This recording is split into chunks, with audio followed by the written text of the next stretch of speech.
जोशी जी जो महाराज जी के भक्त थे, उस समय पीलीभीत में एक शुगर मिल थी। उस शुगर मिल के बंगले, जिसका नाम धन कुटीर था, उसमें रहते थे।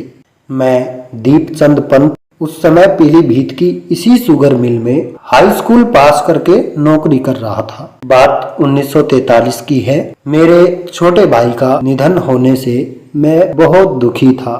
हर समय शोक में रहता था। मैं जोशी जी के घर में ही रहता था, उसी बंगले में। एक दिन अचानक दोपहर में उनके आंगन में दरवाजा खोलकर महाराज आ गए। इससे पहले मैंने कभी महाराज को नहीं देखा था। महाराज ने मुझको देखकर कहा कि दीप, अब शोक मत कर, जाने वाला तो चला गया। मुझे बड़ा ताज्जुब हुआ। मैंने महाराज को कंधे में गमछा रखे हुए एक खाना बनाने वाला समझ लिया था। मैंने नीम करोड़ी बाबा की बातें जोशी जी व उनकी पत्नी से सुनी थी। उनके आने पर उनकी पत्नी पहचान गई। रामदत्त जी से उन्होंने कहा था कि मैं तेरे घर आऊंगा। फिर रामदत्त जी भी आ गए और महाराज जी के आने की खबर सुनने पर राजा साहब, चेयरमैन दत्ता, जनरल मैनेजर व उनके सेक्रेटरी केदार दत्त जोशी और अन्य लोग भी रमादत्त जोशी जी के घर आ गए। ये शाम का समय था और महाराज जी यहाँ पर 3 दिन रहे। मैं महाराज जी के पास 24 घंटे रहा, पर मैंने उन्हें खाते हुए या सोच जाते हुए नहीं देखा। जिस दिन वो आए थे उस दिन शाम को मुझे देवा ब्रिज की ओर ले गए और पूछा, ये रोशनी किसकी है? मेरे बताते ही कि शमशान घाट है, वह तेजी से सबको छोड़कर चले गए। मैं भी साथ साथ चला गया। बाकी लोग बैठे रह गए। वह बाहर निकले तो गर्मी थी। मैं भी नंगे पांव उनके साथ साथ चला।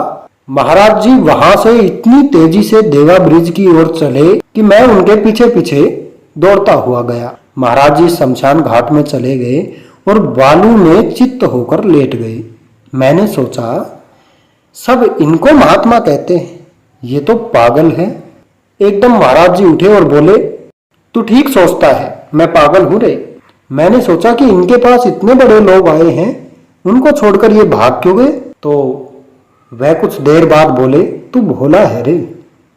जैसे तू भोला है वैसा औरों को भी समझता है। सब अपने स्वार्थ के लिए आए हैं, वह कुछ चाहते हैं। चेयरमैन अपनी औरत की बीमारी के लिए आया। केदार दत्त अपनी शादी होने पर भी बच्चा न होने पर आया। राजा का पोता गिर गया था, उसके ठीक होने के लिए आया है।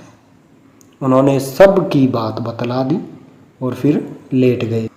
फिर उन्होंने कहा, सब जाने लगे हैं और बता दिया कौन कार में बैठ गया और कौन कैसे जा रहा है।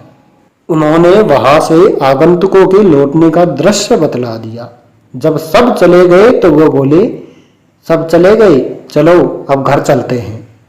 दूसरे दिन बाबा मुझको गौरी शंकर मंदिर में ले गए। उनके पास एक आश्रम था, वहां गौरी शंकर मंदिर में नमन करने के बाद आश्रम में चले गए। वहां मंदिर के स्वामी एक थाली में गुड़ चना लेकर आए। बाबा जी ने कहा कि आप शुरू करें। वह थोड़ा वो भी खाने लगे। कुछ देर बाद वहां विश्राम कर कहने लगे, घर को चलते हैं। यहां पर मैंने एक और घटना देखी। जब हम मंदिर जा रहे थे और जैसे ही बाहर आए तो एक मुसलमान तांगे वाला उनके लिए खड़ा था। तांगे वाले ने उनको सलाम किया और अपने तांगे में बैठने को कहा और मंदिर छोड़ दिया और वहीं मंदिर से लौटने पर भी खड़ा था। घर आने पर मैं उसको भाड़े के पैसे देने लगा तो उसने कहा, क्या कर रहे हो? यह तुम्हारे बाबा है तो मेरे भी तो बाबा हैं। और वो उनको सलाम कर चल दिया।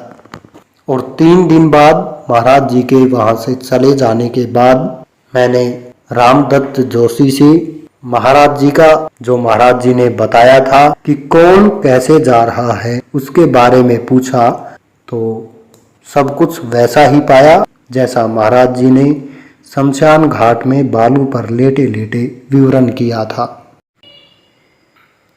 राम राम।